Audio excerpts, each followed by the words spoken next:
નમસ્કાર દર્શક મિત્રો, i7 ન્યૂઝ ગુજરાતીની સાથે હું છું આપની સાથે પાયલ બામણી।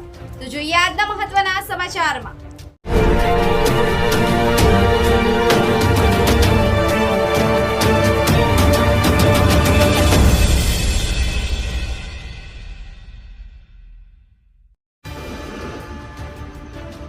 દાહોદ જિલ્લાના લીમખેડા પોલીસ સ્ટેશનના બાંડીબાર આઉટપોસ્ટની ઓફિસનું તાળું તોડી અને ચોરી કરનાર ચોરોને ગણતરીના સમયમાં પકડી પાડતી લીમખેડા પોલીસ।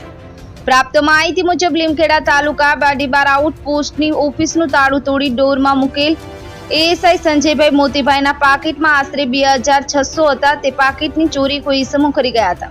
ચોરી કર્યા બાદ બાંડીબાર આઉટપોસ્ટમાં બનાવેલ 2 ઈસમોની રીલ સોશિયલ મીડિયામાં વાયરલ થયેલ હતી, જેના આધારે લીમખેડા પોલીસ સ્ટેશનમાં ગુનો નોંધી ગુનાની તપાસ પોલીસ ઇન્સ્પેક્ટર શ્રી કેસી ઝાલાઓને સોંપવામાં આવી હતી અને વાયરલ વિડીયોમાં દેખાતા ઈસમોની ઓળખ કરવા માટે તેમજ બાંડીબાર આઉટપોસ્ટમાં થયેલ ચોરી બાબતે બાતમીદારોની બોધ તપાસ લેવા સૂચના કરી અને મળેલ બાતમીના આધારે આઉટપોસ્ટમાં ચોરી કરનાર તેમજ રીલ બનાવનાર ઈસમોની ઓળખ થતા તેઓની પોલીસની અલગ અલગ ટીમો બનાવી હસ્તગત કરવામાં આવી અને તેઓની પૂછપરછ કરતા ચોરી કરવામાં સામેલ 3 ઈસમો નવસાદ રજાકભાઈ શેખ, અયાસ મોહમ્મદ, રીઝ મોહમ્મદ, બાદલભાઈ હસમુખભાઈ રાવળ આ ત્રણેય રહે દાહોદનાઓને ગણતરીના સમયમાં જ લીમખેડા પોલીસ દ્વારા પકડી પાડવામાં આવ્યા હતા।